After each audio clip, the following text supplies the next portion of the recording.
मैंने एक बार मेरे व्यक्तिगत जीवन में एक प्रयोग किया था। मेरा एक दांत टूट गया था, वो अभी भी टूटा हुआ है। मैंने वो टूटा हुआ दांत कोका कोला की बोतल में डाल दिया था। 15 दिन में वो पूरा दांत गायब हो गया था। आप जानते हैं मनुष्य का दांत इतनी मजबूत होता है कि वो कभी गायब नहीं हो सकता। किसी व्यक्ति की जब मृत्यु हो जाती है, हम उसके शव का अंतिम संस्कार करते हैं ना, सारा शरीर जल जाता है, दांत किसी के नहीं जलते। किसी व्यक्ति की मृत्यु हो जाए, मुस्लिम पद्धति से उसको जमीन में खड्डा खोद के दफन करें, 10 साल के बाद खड्डे को वापस खोदें तो शरीर नहीं निकलता, सिर्फ दांत निकलते हैं। माने दांत किसी के खत्म नहीं होते। आपने सुना होगा कि करोड़ों साल पहले एक प्राणी हुआ करता था, उसका नाम था डायनासोर। डायनासोर मर गया है, खत्म हो गया है, लेकिन डायनासोर के दांत अभी तक रखे हुए हैं 3.5 करोड़ साल के बाद भी अमेरिका में, म्यूजियम में। माने दांत नहीं मरते, दांत खत्म नहीं होते, लेकिन उस दांत को पेप्सी और कोक में डाल दो तो हमेशा के लिए दांत गल जाते हैं।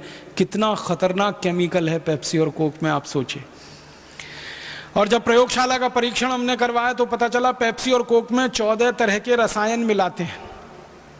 एक है फॉस्फोरिक एसिड, एक है सोडियम मोनोग्लूटामेट, एक है सोडियम बेंजोएट, एक है डाई कैल्शियम फॉस्फेट, फिर एक है ब्रोमिनेटेड वेजिटेबल ऑयल, फिर एक है मिथाइल बेंजीन, फिर एक है मेथिल बेंजोएट। ये सब खतरनाक केमिकल हैं जो कैंसर पैदा करने वाले।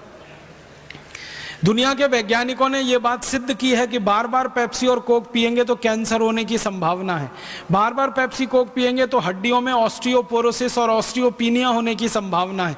हड्डियां इतनी कमजोर हो जाएंगी कि कभी भी टूट सकती हैं। बार बार पेप्सी कोक पिएंगे तो मोटापा बढ़ेगा, क्योंकि उसमें हैवी कैलोरी है, बहुत ज्यादा शुगर है। शुगर से भी ज्यादा खतरनाक केमिकल उसमें डालते हैं, उसका नाम है एस्पर्टेम, जो मूत्र नली के कैंसर का सबसे बड़ा कारण है। पहले तो पेप्सी कोक में शुगर मिलाते थे, आजकल एस्पर्टेम डालते हैं जो सीधे मूत्र नली का कैंसर करता है। कई वैज्ञानिकों ने परीक्षण किया है बंदरों पर। आप जानते हैं बंदर मनुष्य के नजदीक होता है, तो बंदरों को पेप्सी पिला के देखा गया, वो पीते नहीं है। जबरदस्ती बंदर को पेप्सी डाला गया इंट्रावीनस इंजेक्शन की मदद से उसके ब्लड में, तो 1.5 से 2 घंटे में पेप्सी डालने के बाद बंदरों की मौत हो गई। बंदर के बारे में कहा जाता है कि जल्दी बीमार नहीं पड़ता, जल्दी मरता नहीं है।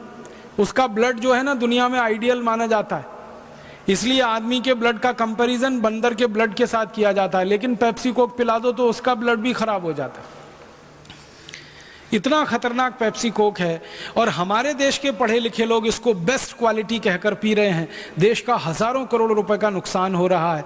मुझे आपसे विनम्रता पूर्वक एक ही बात कहनी है, अपने अपने गांव, अपने अपने शहर, अपने अपने जिले में तो पहला कदम ये उठाएं कि आज के बाद आप में से कोई पेप्सी कोक पिएगा नहीं, किसी को पीने के लिए कोई ऑफर करेगा नहीं। किसी ने मुफ्त में भी आपको ऑफर कर दिया तो विनम्रता पूर्वक उसको वापस करेंगे, क्योंकि हम सच में भारत माता की जय कराना चाहते हैं। हम भारत माता की पराजय होते हुए नहीं देखना चाहते।